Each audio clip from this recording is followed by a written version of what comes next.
regulatory system to impose hard numbers in greenhouse gas emissions by 2020. Obviously, it's clear we need to reduce our reliance, our dependence on oil.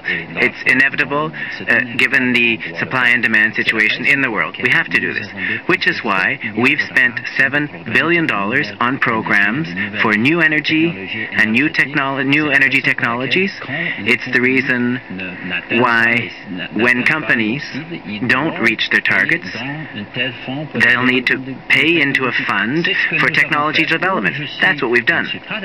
Where I don't agree with the other leaders is this idea of creating new taxes and increasing GST for consumers. This is not a good policy. This is a policy which punishes people.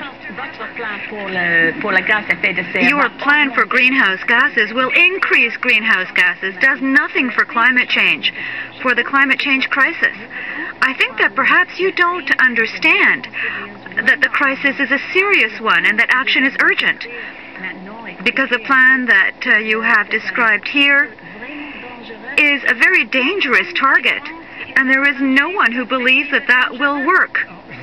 I'd like to remind you that we're still not talking about the environment, even though appearances may be this evening. Stéphane, you raised your hand. I'll recognize you, and then we'll talk about other things specifically related to listeriosis, for example. Well, Mr. Harper's false plan has been criticized by every expert. That's obvious in environmental terms and in economic terms, and also in bureaucratic terms. They'd be so complicated. The Liberal Party will focus on the tar sands. Secondly, will decrease taxes on activities which create wealth, such as profits, investment, savings, and revenue. A family which earns $60,000 a year with 2 children will receive a tax cut of $1,300.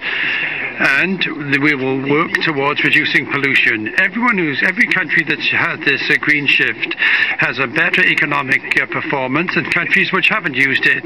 If Canada had done this years ago, and the problem is we're using too much energy.